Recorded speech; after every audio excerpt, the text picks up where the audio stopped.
إلا بإذن الله تعالى.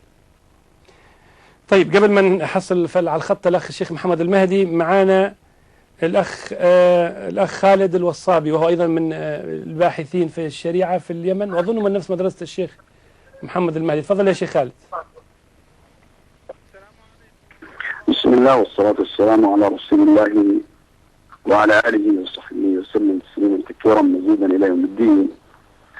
أما بعد، دخلت رواياته في كتب الأحاديث، وأنه قال أنه يقبل بسنية الشوكاني حكما بيننا، فأنا سأقرأ له من كتاب وابل الغوام على شفاء الأوام حتى يكون شفاء له بإذن الله عز وجل. وإيش هو الكتاب هذا؟ اشرح الشوكاني عليه رحمة الله.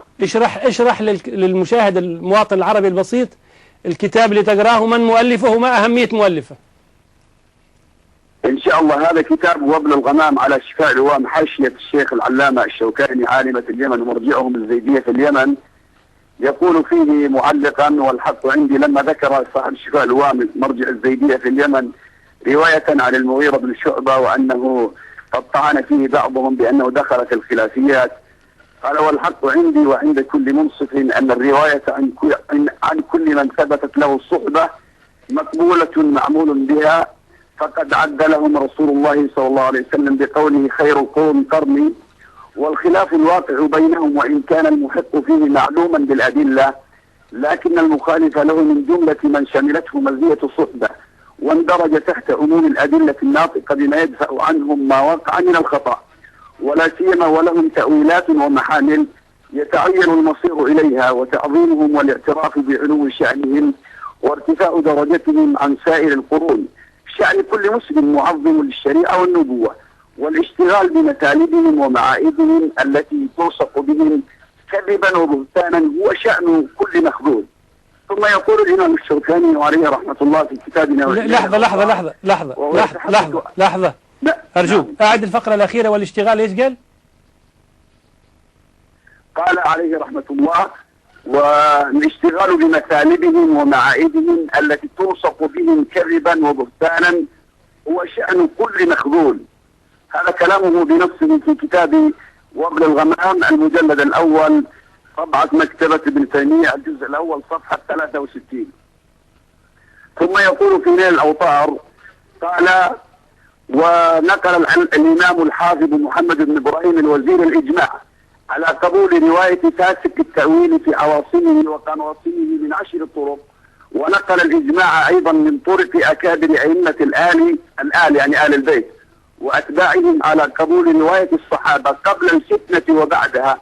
ولكن الأخ زيد المحطوري حفظه الله يريد أن يلغي رواية معاوية من جميع كتب الأحاديث، وليس صراع زيد المحطوري مع السلفيين فقط، بل قد ذكر أن صراعه مع الحنابلة وكذلك الشافعية وكذلك الأحناف والمالكية، لأن معاوية يعظمه كل هؤلاء المذاهب الأربعة، وليس صراعه مع السلفيين فقط كما يقول، بل إن زيد المحطوري حفظه الله ورعاه يميل إلى فكر التفكير. فبين يدي كتاب اسمه مختصر في العقيدة، مكتبة بدر العلمية الثقافية، يقول: باب الوعد والوعيد.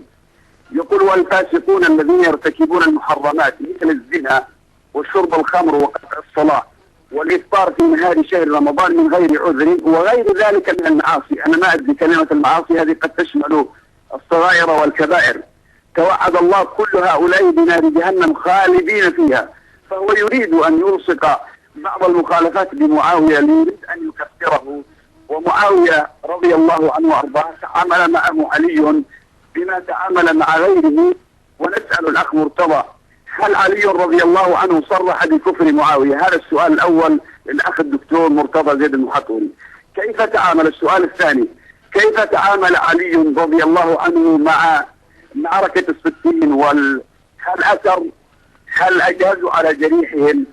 كيف كان التعامل مع مع نتائج المعركة؟ هل تعامل معهم مع مسألة البغاة مسلمين أم معاملة مرتدين؟ كذلك تنازل الحسن بن علي لمعاوية بالخلافة، هل تنازل لكافر بالخلافة أم ماذا؟ هل معاوية رضي الله عنه كان مسلما ثم كفر بعد ذلك لأنه قال في ليلة أمس أنه عدو الله؟ أيضا بين يدي كتاب اسمه في أصول الفقه إجابة السائل شرح بغية الآمل للإمام الصنعاني لأنهم علماء الزيدية الحق في اليمن، يقول: اجتماع الصحابة فإنه لما ظهرت فيهم الفتن وتفرقوا وتحزبوا أحزابا وانتهى أمرهم إلى القتل والقتال، هكذا يقول القتل والقتال، لم يعلم من أحد منهم الرد لرواية أحد من رواة الفريق الآخر ولا الإنكار على من قبل شهادته وروايته. هذا كلام للإمام الصنعاني مرجع الزيدية في اليمن.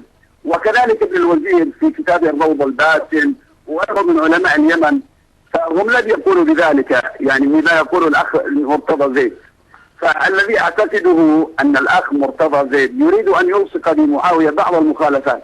أهل السنة والجماعة يا أخ مرتضى، يا أيها المشاهدون الكرام، إذا قالوا أن الصحابة ليسوا معصومين، الصحابة ليسوا معصومين، قد يقع منهم كبائر، قد يقع منهم صغائر، لكن هم معدلون، بمعنى أن عندهم من الحسنات كما يقول شيخ الإسلام ابن تيمية عليه رحمة الله ما يدفع عنهم ما وقعوا فيه من المخالفات.